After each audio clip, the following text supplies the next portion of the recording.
اعوذ باللہ من الشیطان الرجیم بسم اللہ الرحمن الرحیم اللہ تعالی ہی ہے، لا الہ نہیں کوئی معبود الا ہو مگر وہی، لیجمعنکم البتہ وہ ضرور جمع کرے گا، الی یوم القیامہ قیامت والے دن، لا ریب فیہ جس میں کوئی شک نہیں، ومن اصدق من اللہ حدیثا اور کون زیادہ سچا ہے اللہ تعالی سے بات کرنے میں، فما لکم پس کیا ہو گیا تمہیں، فی المنافقین منافقین کے بارے میں، فئتین کہ تم دو گروہ بن گئے ہو، تمہیں کیا ہو گیا کہ منافقین کے بارے تم دو گروہ بن گئے ہو، واللہ اور اللہ تعالی نے ارکسہم ان کو الٹا پھیر دیا ہے، بما کسبوا ان کی کمائی کی وجہ سے، اتریدون یا تم ارادہ کرتے ہو، ان تہدو یہ کہ ہدایت دو، من اضل اللہ جسے اللہ نے گمراہ کر دیا ہے، ومن یضلل اللہ اور جس کو اللہ گمراہ کر دے، فلن تجد لہ سبیلا بس ہرگز نہیں پائے گا تو ان کے لیے راستہ، یعنی جن کو اللہ نے گمراہ کیا ہے تو کیا آپ انہیں ہدایت دینا چاہتے ہیں؟ ایسا نہیں ہو سکتا۔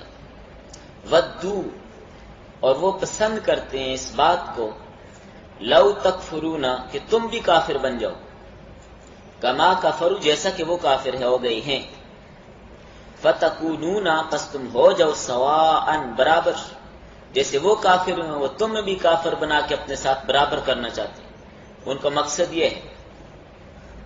فلا تتخذوا منہم پس نہ بناؤ تم ان میں سے کسی کو، اولیاء دوست، حتی یہاجروا یہاں تک کہ وہ ہجرت کریں، اسلام کی ابتدا میں ہجرت فرض تھی، فی سبیل اللہ اللہ کے راستے میں، فإن تولوا بس اگر وہ پھر جائیں، فخذوہم بس تم ان کو پکڑو، وقتلوہم اور تم انہیں قتل کر دو، حیث وجدتموہم جہاں کہیں تم ان کو پاؤ، ولا تتخذوا منہم اور نہ بناؤ ان میں سے کسی کو، ولیا دوست، ولا نصیرا اور نہ مددگار، الا الذین مگر وہ لوگ، یصلون جو ملتے ہیں، الی قوم ایسی قوم کی طرف، بینکم تمہارے درمیان،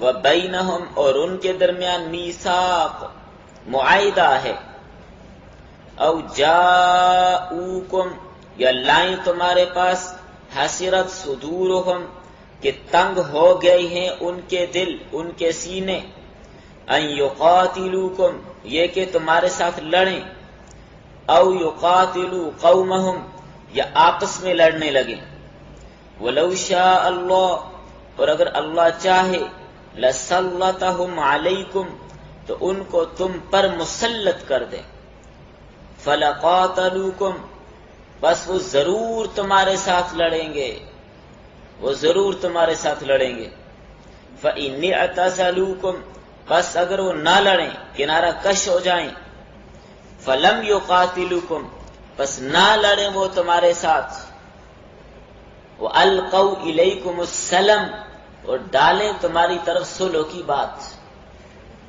سلام اور سلام دونوں طرح سے، فما جعل اللہ بس نہیں بنایا اللہ نے، لکم تمہارے لیے، علیہم ان کے خلاف، سبیلا کوئی راستہ، کہ رب اگر صلح کر لیتے ہیں تو پھر ان کے ساتھ جنگ نہیں کرنی، ستجدون آخرین عن قریب پاؤ گے تم کچھ اور لوگوں کو، آخرین کچھ دوسرے لوگ، یریدون جو ارادہ کرتے ہیں، ان اس بات کا، یأمنوکم کہ تم سے بھی امن میں رہیں، قبیلہ بنو غطفان اور اسد، وَيَأْمَنُوا قَوْمَهُمْ اور اپنی قوم سے بھی امن میں رہیں.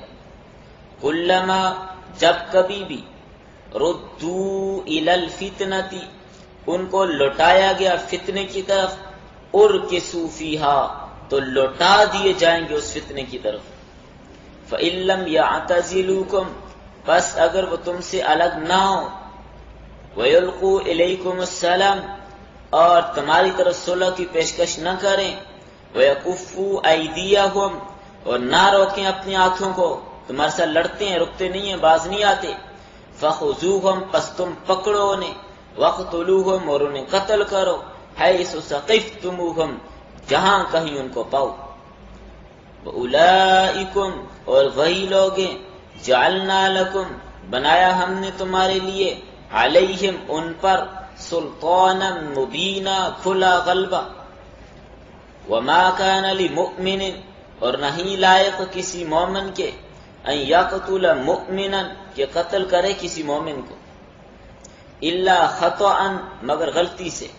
ومن قتل مؤمنا اور جس نے قتل کیا کسی مومن کو خطأ غلطی سے فتحریر رقبۃ بس آزاد کرنا ہے ایک غلام کو مؤمنۃ جو مومن ہو ودیۃ اور مال کا بدلہ دینا ہے مسلمۃ جو دیا جائے گا سپرد کیا جائے گا الی اہلہ اس مقتول کے وارثوں کو الا ان یصدقوا مگر یہ کہ وہ معاف کر دیں فإن کان من قوم بس اگر ہے وہ مقتول ایسی قوم سے عدو لکم جو تمہاری دشمن ہے یعنی وہ رہتا دارالحرب میں ہے مسلمان رہتا دارالحرب میں وہو مؤمن اور وہ خود مومن ہے لیکن رہتا کہاں پہ ہے رشتہ دار باقی سارے کافر ہیں جو مسلمان سے جنگ کرتے ہیں. فتحریر رقبۃ اگر ایسا آدمی قتل ہو جائے فتحریر رقبۃ بس آزاد کرنا ہے ایک غلام کو مؤمنۃ جو مومن ہو. وَإِن كَانَ مِن قَوْمٍ اور اگر ہے وہ ایسی قوم سے بینکم کہ تمہارے درمیان وبینہم اور ان کے درمیان میثاق کوئی عہد ہے معاہدہ ہے فدیۃ پس مال کا بدلہ ہے مسلمۃ سپرد کیا جائے گا الی اہلہ اس کے وارثوں کو یہ دیت اس کے وارثوں کو دی جائے گی. وَتَحْرِيرُ رَقَبَةٍ مُؤْمِنَةٍ اور آزاد کرنا ہے ایک گردن کا ایک غلام کا جو مومن ہو. فَمَن لَّمْ يَجِدْ بس جس نے نہ پایا غلام نہیں ملا فَصِيَامُ شَهْرَيْنِ بس روزے ہیں 2 مہینے شہرین 2 مہینے متتابعین لگاتار بیچ میں توڑ نہیں ہوگا شروع سے آخر تک ایک ہی بار تسلسل ہوگا. توبۃ من اللہ یہ ہے توبہ اللہ کی طرف سے. وکان اللہ اور ہے اللہ تعالی علیما جاننے والا حکیما حکمت والا. چلیں یہاں تک جو بات ہوئی پہلے اس کو سمجھیں پھر آگے چلیں.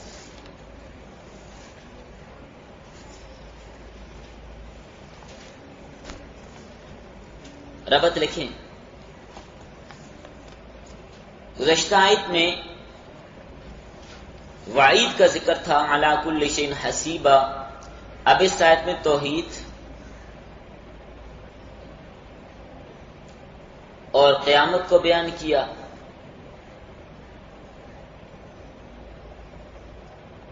اور فرمایا اللہ کے سوا کوئی مشکل کشا حاجت روا بگڑی بنانے والا نہیں ہے. سبھی کو قیامت کے دن جمع کیا جائے گا حساب کتاب کے لیے سب کو لایا جائے گا لہذا اس میں تم کوتاہی اور غفلت نہ کرو.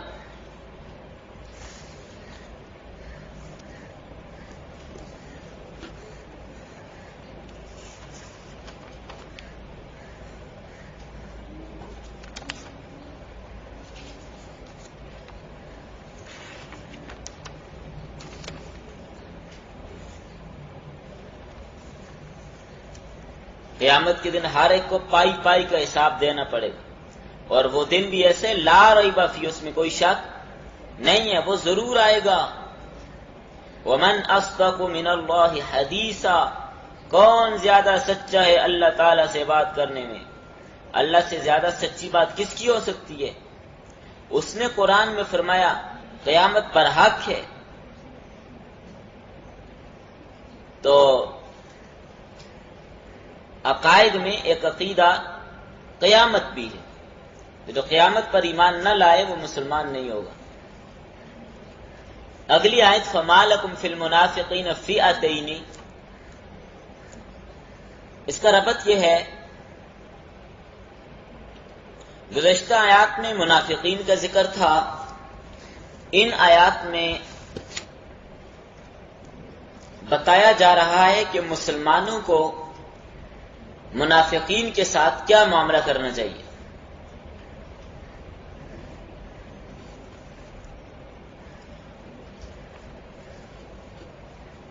اور مسئلہ یاد رکھیں آپ لوگ بھی، منافقین کے ساتھ مسلمانوں والا معاملہ اس وقت تک کیا جائے گا جب تک ان کا نفاق ظاہر نہ ہو۔ پتہ نہیں ہے کہ یہ منافق ہے، نفاق چھپا ہوا ہے، دل کے حالات تو اللہ جانتے ہیں نا۔ جب تک اس کا نفاق چھپا ہوا ہے، ظاہر نہیں ہے، مسلمانوں والا معاملہ کیا جائے گا۔ لیکن جب اس کا نفاق ظاہر ہو جائے، سب کو پتہ چل جائے کہ یہ منافق ہے، اب اس کے ساتھ کفار جیسا معاملہ ہوگا۔ اس پورے رکوع کی تفسیر سمجھنے کے لیے چند روایات کو سمجھیے گا، یہ پورا رکوع آپ کو خود سمجھ آ جائے گا۔ 3 واقعات یہاں پر میں عرض کروں گا۔ پہلا واقعہ یہ ہوا، مشرکین عرب سے کچھ لوگ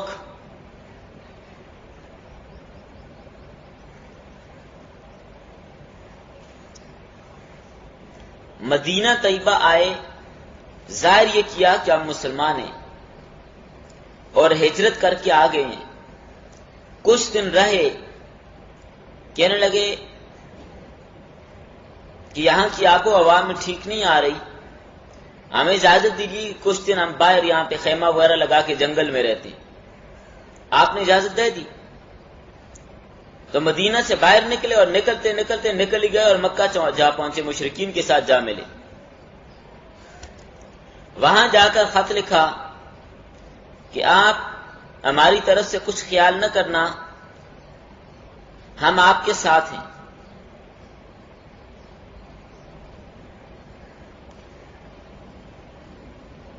صرف آب و ہوا کی وجہ سے ہم مکہ چلے آئے ہیں۔ جب ان کا یہ حال مسلمانوں نے سنا تو بعض مسلمان کہنے لگے کہ یہ مسلمان ہیں، بعض کہنے لگے نہیں جی منافق ہیں۔ یہ مسلمانوں میں اختلاف ہوا، تو اللہ نے فرمایا فَمَا لَكُمْ فِي الْمُنَافِقِينَ فِئَتَيْنِ، تمہیں کیا ہو گیا؟ منافقوں کے بارے میں 2 جماعتیں بن گئے۔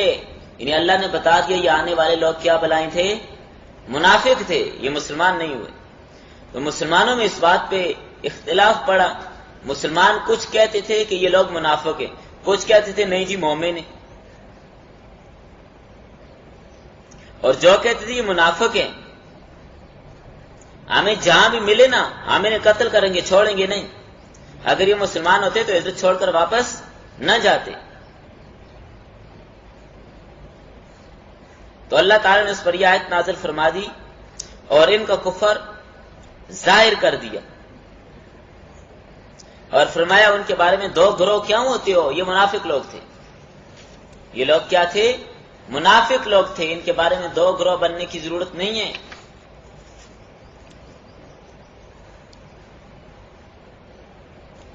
ایک تو یہ واقعہ لکھا ہے، اور ایک اس طرح بھی لکھا ہے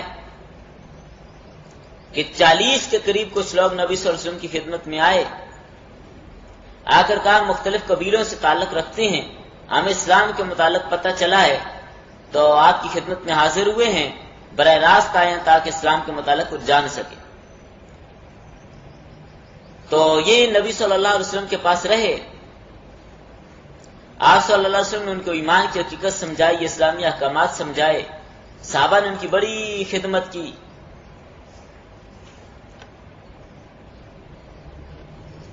ان کے اٹھنے بیٹھنے سے، چلنے پھرنے سے یوں لگتا تھا کہ واقعی پکے مسلمان ہو گئے۔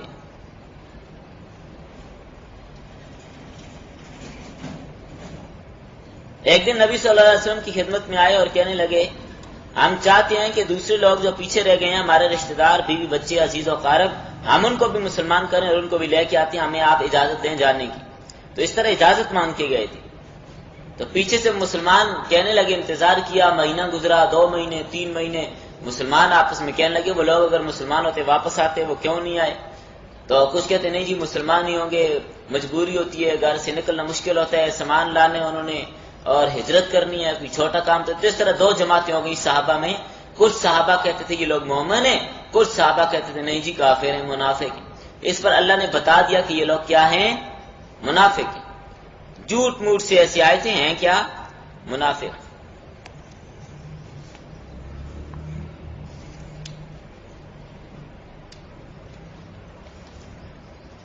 دوسری روایت یہ ہے، یہ آگے اگلی آیات،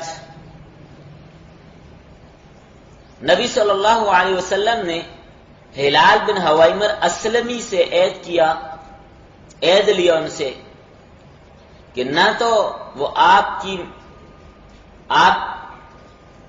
کے ساتھ کوئی کسی قسم کی مدد کرے گا اور نہ آپ کے مقابلے میں کسی دشمن کی مدد کرے گا، یعنی خاموشی اختیار کرے گا۔ اور جو آدمی ہلال کے پاس جا کر پناہ پکڑے اسے ہماری طرف سے پناہ ہوگی، چاہے اس کی قوم کا فرد ہو یا کسی غیر قوم کا ہو، جو ہلال کے پاس رہ جائے اس کو امن مل جائے گا۔ تو اس پر یہ آیت نازل ہوئی، وَلَا تَتَّخِذُوا مِنْهُمْ وَلِيًّا وَلَا نَصِيرًا۔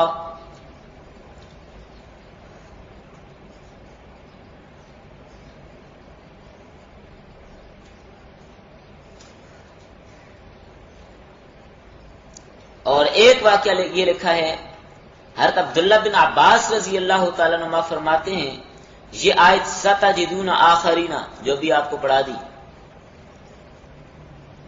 بنو اسد اور بنو غطفان کے بارے میں نازل ہوئی ہے۔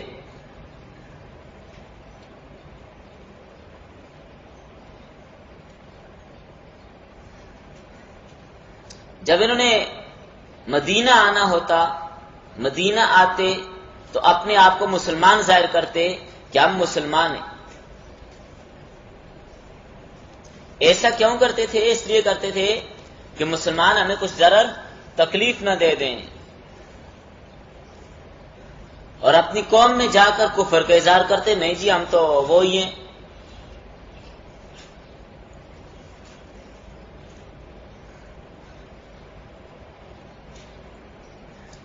تاکہ ان سے بھی امن رہے، مسلمانوں کے پاس آ کر کہتے ہیں ہم مسلمان ہیں تاکہ ان سے بھی امن رہے، اور کافروں کے پاس جا کے کہتے ہیں ہم تمہارے ساتھ ہیں تاکہ ان سے بھی امن رہے۔ تو یہ ان کی منافقت تھی۔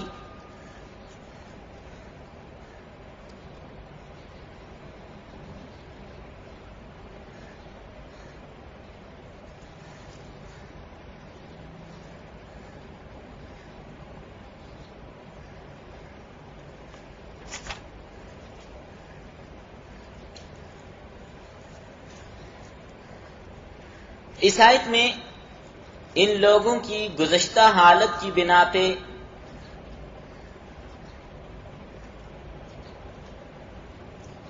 انہیں منافقین کہا، ورنہ اب تو انکار کر کے واضح کافر ہو گئے تھے نا، اب تو سب کو پتہ چل گیا، اللہ نے بتا دیا، اب منافق نہیں رہے، اب واضح کافر ہو گئے، اب ان کے ساتھ کھلے کافروں جیسا معاملہ ہوگا۔ میں نے پہلے بتایا نا، منافق کا نفاق جب تک چھپا ہوا ہے تو اس وقت تک تو اس کے ساتھ مسلمانوں والے معاملات ہوں گے، لیکن جب منافق کا نفاق ظاہر ہو جائے، پتہ چل جائے یہ منافق ہے، اب اس کے ساتھ معاملہ منافقوں جیسے نہیں کافروں جیسے ہوگا۔ تو بہرحال ان کا پردہ چاک ہو گیا، تو تم ان کے بارے میں اختلاف کیوں کرتے ہو؟ یہ لوگ منافق تھے۔ جسے اللہ گمراہ کرے اسے ہدایت کوئی نہیں دے سکتا، انہیں اپنا دوست مت بناؤ یہاں تک کہ وہ ہجرت کریں، کیونکہ ابتدائی اسلام میں ہجرت فرض تھی۔ اگر یہ ایمان اور ہجرت سے منہ موڑیں تو انہیں پکڑو اور قتل کرو جہاں تمہیں ملیں، حرم میں ہو یا حل میں ہو، مار دو انہیں۔ یہ دھوکے کرتے ہیں دین کے ساتھ۔ اور دوسرا طبقہ فرمایا اگر ان کافروں سے جا ملیں جن کے ساتھ تمہارا معاہدہ ہے تو ان کو قتل نہ کرنا، یعنی جن کافروں کے ساتھ معاہدہ ہے ان کے ساتھ امن ہوتا ہے نا، جنگ تو نہیں ہوتی، حلیف کا حلیف بھی حلیف ہوتا ہے۔ تو اگر ایسے کافروں کے پاس جا کر یہ منافق رہ جائیں جن کافروں کے ساتھ تمہارا معاہدہ ہوا ہے تو پھر ان کو قتل نہ کرنا۔ اگر اللہ تعالیٰ چاہتا تو وہ تمہارے اوپر مسلط ہو جاتے، لیکن ان کو مرعوب کیا، تمہارا ان پر رعب ہے، وہ باوجود طاقت کے تمہارے ساتھ لڑ نہیں سکتے۔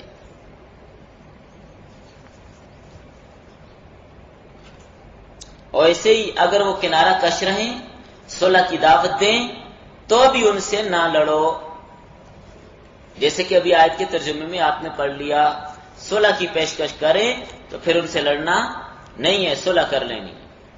لیکن یاد رکھیں کفار کے ساتھ مسلمانوں کی طرف سے صلح کرنے میں پہل نہیں ہوگی، یہ ان کی طرف سے صلح کرنے میں پہل ہو، وہ کہیں کہ صلح کرو تو پھر صلح کرنی ہے، یاد رکھیں مسئلہ۔ بس ورنہ مسلمان کو بزدلی نہیں دکھانی کہ کہتے ہیں چلو جی آؤ صلح کر لیتے ہیں، نہیں۔ اور تیسرا طبقہ فرمایا تم کچھ ایسے لوگوں کو پاؤ گے جو بہت چالاک قسم کے ہیں، تم سے بھی امن میں رہنا چاہتے ہیں اور کفار سے بھی امن میں رہنا چاہتے ہیں، یہ بنو اسد اور غطفان ہے۔ لیکن ان منافقوں کا حال یہ ہے کہ فساد اور فتنے کے کام کرتے ہیں، مسلمانوں کے ساتھ لڑتے ہیں۔ فرمایا اگر یہ باز نہ آئیں، صلح کا پیغام نہ دیں، لڑنے سے باز نہ آئیں، اپنے ہاتھ نہ روکیں تو تم انہیں پکڑو اور جہاں پاؤ قتل کر دو انہیں۔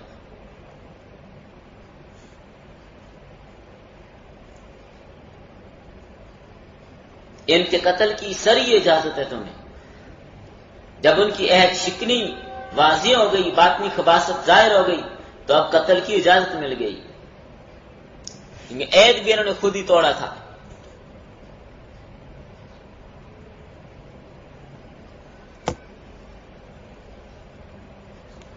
اگلی آیت آپ نے پڑھی وَمَا كَانَ لِمُؤْمِنٍ، ربط اس کا یہ ہے کہ گزشتہ آیات میں کفار کے قتل کی اجازت دی گئی تھی، اب ان آیات میں مومنین کے قتل سے منع کیا گیا ہے کہ کسی مسلمان کو قتل نہ کرنا۔ بعض اوقات میدان جنگ میں غلطی سے قتل ہو جاتا ہے، حالانکہ اپنا ساتھی ہوتا ہے، تو اسے قتل خطا کے متعلق اب کچھ مسائل بیان کیے جا رہے ہیں۔ اور اسی ضمن میں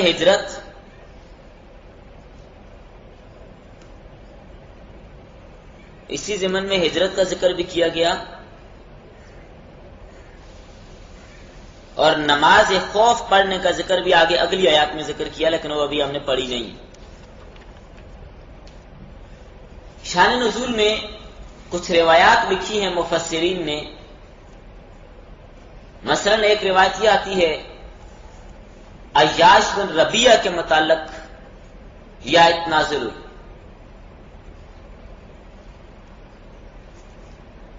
یہ ہجرت سے پہلے مسلمان ہو گئے تھے، لیکن گھر والوں کے ڈر سے اسلام کو ظاہر نہ کیا، چھپا کے رکھا۔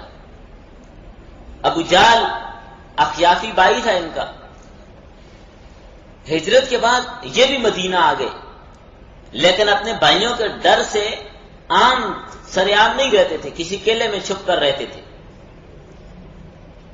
پیچھے جب ان کی ماں کو پتہ چلا کہ میرا بیٹا مذہب بدل کر مدینہ چلا گیا ہے، سخت غمگین ہوئی، کھانا پینا چھوڑ دیا ماں نے، اور ابو جہل سے کہنے لگی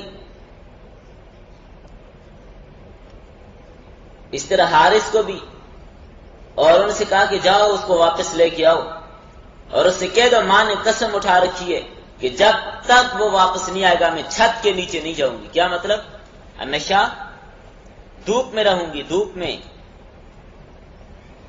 اور ایک دانہ بھی نہیں چکھوں گی، پانی کا گھونٹ بھی نہیں بھروں گی جب تک تم اسے واپس نہیں لاؤ گے۔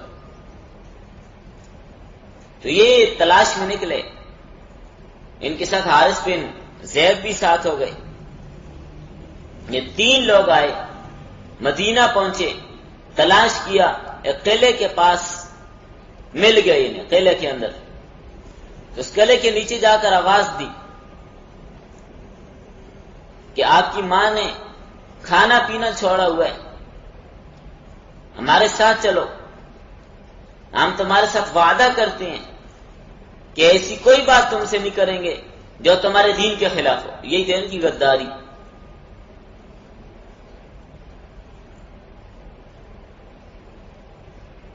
اور ماں کے بارے میں بتایا کہ ماں ایسی حالت میں، انہوں نے جب سنا تو ماں کی بےقراری کی وجہ سے دل باہر آیا، بے چین ہو گئے، تیار ہو گئے ساتھ جانے کے لیے، روتا رہا نیچے، چل پڑے ان کے ساتھ۔ مدینہ سے باہر نکلے تو ان تینوں نے ان کو رسی میں باندھ دیا، اور ہر ایک نے 100 کوڑے مارے، اور اسی حالت میں ماں کے پاس لے گئے۔ ماں کہنے لگی اس وقت تک کبھی نہیں کھولوں گی جب تک تم ایمان نہ چھوڑ دو۔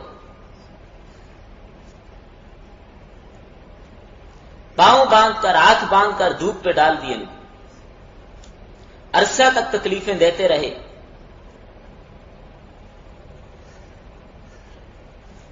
بہرحال کسی موقع پر انتہائی مجبوری کی وجہ سے کلمہ انکار کہہ دیا انہوں نے۔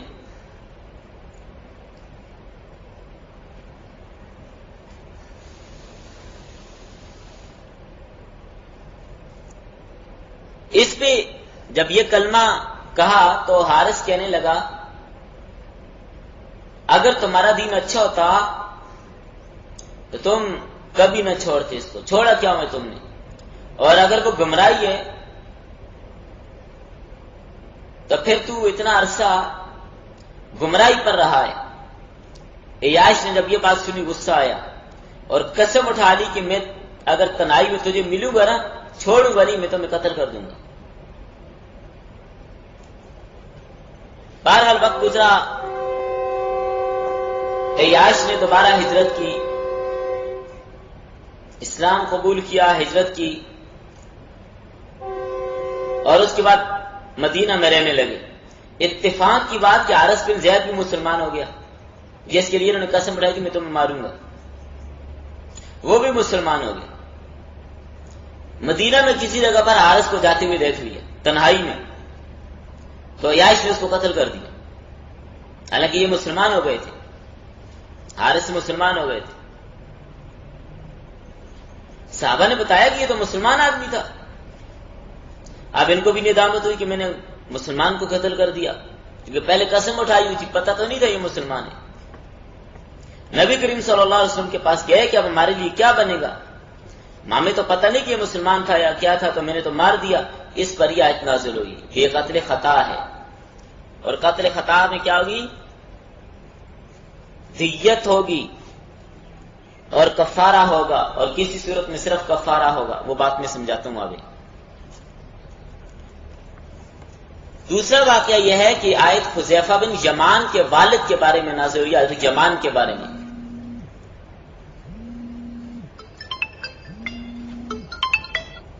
احد کے موقع پر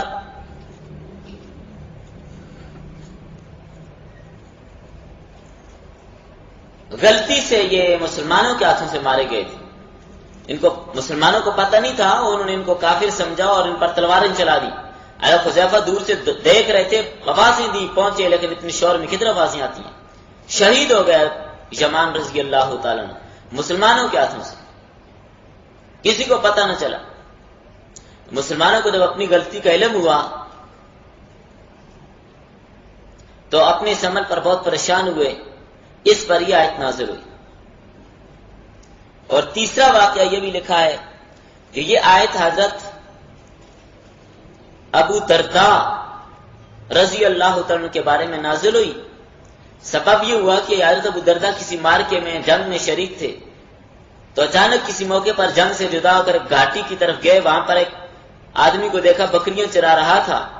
جب اس نے دیکھا تو اس نے پڑھا لا الہ الا اللہ محمد الرسول اللہ، تو حضرت ابو دردہ نے سمجھا نا کہ شاید یہ اپنی جان بچانے کے لیے کلمہ پڑھ رہے ہیں، تو حضرت ابو ہریرہ نے اس کو قتل کر دیا۔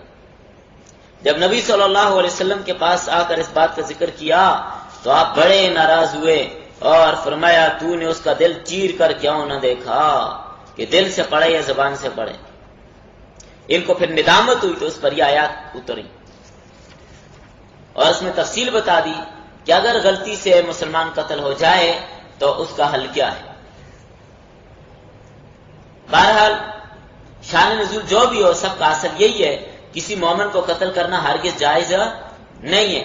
بھول کر غلطی سے قتل ہو جائے، مثلا آپ شکار کو مار رہے تھے، مسلمان کو لگ گئی، یا گاڑی چلانے والا ڈرائیور غلطی سے کسی کو مار گیا، تو یہ قتل خطا ہے۔ تو اگر خطا سے آدمی قتل ہو جائے تو کفارہ ادا کرنا ہوگا اور دیت بھی دینی ہوگی۔ فرمایا بلا قصد اگر کسی کو قتل کر دے تو کفارہ یہ ہے کہ ایک غلام آزاد کرے جو مسلمان ہو، اور قاتل پر دیت بھی واجب ہوگی جو مقتول کے گھر والوں کو دینی ہوگی، یعنی اس کے وارثوں کو دے۔ بقدر حصہ سے میراث دیت سب پہ تقسیم ہو جائے گی، اگر وارث نہ ہو تو پھر بیت المال میں جمع ہوتی ہے، اور اگر مقتول کے وارث معاف کر دیں، کل چھوڑ دیں یا بعض چھوڑ دیں تو معاف ہو جاتی ہے۔ دوسری بات جو یہاں پر فرمائی کہ اگر وہ مقتول جو خطاً مارا گیا دارالحرب میں رہنے والے لیکن بذاتی مسلمان ہے، رہتا صرف دارالحرب میں، کافروں کے ملک میں رہتے اور اس کے رشتہ دار وغیرہ بھی ادھر ہی ہیں، کسی وجہ سے ہجرت نہ کر سکا، کسی مسلمان نے اس کو اپنا دشمن سمجھ کے قتل کر دیا، میدان جنگ میں کہیں سرحد پہ کھڑا تھا، اچانک کہیں گزر رہا تھا، مارا گیا کہ لوگوں نے سمجھا کہ یہ بھی کافر ہے حالانکہ مسلمان تھا، تو اب اس صورت میں قاتل پر کفارہ واجب ہوگا۔ یہ مسلمان کو قتل کیا نا، قاتل پر کفارہ واجب ہوگا۔ کفارہ کیا ہوگا؟ ایک مسلمان غلام آزاد کرے، اگر غلام نہ پائے تو کیا کرے گا؟ 60 روزے مسلسل رکھے گا، یہ کفارہ ہے۔ اس صورت میں دیت واجب نہیں ہوگی کیونکہ وہ بندہ دارالحرب میں رہتا ہے، دیت واجب نہیں ہوگی، کیونکہ اگر یہ لازم کر دیا جاتا کہ جو دارالحرب میں مسلمان رہتے ہیں وہ بھی اگر قتل ہو جائے تو تم نے کیا کرنا ہے؟ دیت دینی ہے، تو یہ کام بڑا مشکل ہو جاتا کہ پہلے اس کے بارے میں تحقیقات کی جاتی ہیں کہ یہ مومن ہے یا نہیں ہے، یہ کیا ہے، تو یہ کام مشکل ہو جاتا۔ تیسرا حکم یہ فرمایا اگر وہ مسلمان جو غلطی سے مارا گیا ہے اس گروہ سے ہے جس کے ساتھ تمہارا معاہدہ ہے، تو قاتل پہ ایک تو خون بہا دیے، دیت بھی واجب ہوگی جو ورثاء کو دی جائے گی، اور اگر یہ مقتول کے ورثاء مسلمان ہیں تب دیت انہیں دی جائے گی، ورنہ نہیں دی جائے گی، بیت المال میں جمع کی جائے گی۔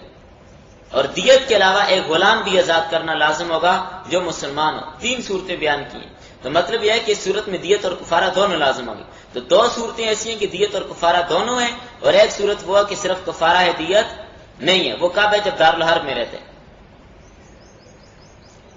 اگر آزاد کرنے کے لیے مسلمان لونڈی باندی غلام نہ ملے 2 مہینے مسلسل روزے رکھنے ہوں گے،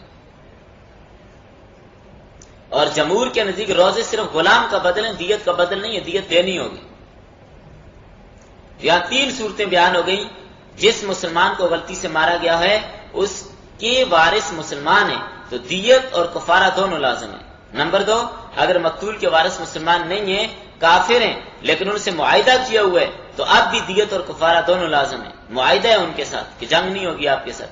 اور تیسری صورت مسلمان مقتول کے وارث ایسے کافر ہیں جن سے دشمنی چل رہی ہے، تو اس صورت میں صرف کفارہ ہوگا، باقی دیت وغیرہ نہیں ہوگی۔ دیت کی مقدار کیا ہے؟ 100 اونٹ ایک مسلمان کی دیت ہے۔ اگر کسی مسلمان کو غلطی سے کسی نے قتل کر دیا کتنی دیت دینی ہوگی؟ غلطی سے مثلا کسی جانور کو مار رہا تھا، کسی اور چیز کو مار رہا تھا، آگے مسلمان کو لگ گیا، غلطی سے لگ گیا، اب بھی دیت دینی ہوگی 100 اونٹ یا 1000 دینار، یا درہم سے دینا چاہتے تو 10,000 درہم۔ چاندی کے ریٹ کے حساب سے 2625 تولہ چاندی بنتی ہے، دیت میں کتنی چاندی دینی ہوگی؟ 2625 تولہ، یعنی آج اس کا وقت تقریباً 37,98,375 روپے بنتا ہے۔ ایک مسلمان کی یہ دیت ہے۔ اگر اونٹوں کے حساب سے دے گا تو 100 اونٹ دے گا۔ ایک اونٹ کتنے کا ہے؟ لاکھ روپے کا تو ہے اچھا اونٹ، تو 1 کروڑ دیت دینی ہوگی۔ اگر کسی نے کسی مسلمان کی آنکھ زخمی کر کے نکال دیے، آنکھ ختم کر دیا، آدھی دیت ہوگی، 50 اونٹ دینے پڑیں گے آنکھ کے بس۔ پاؤں کاٹ دیا 50 اونٹ، ہاتھ کاٹ دیا 50 اونٹ، آدھی دیت۔ لیکن فقہاء نے لکھا ہے اگر کوئی کسی کی داڑھی مونڈ دے پوری دیت ہوگی 100 اونٹ۔ یہ ہے داڑھی کی قدر، پوری جان کے برابر ہے۔ چلیں بس۔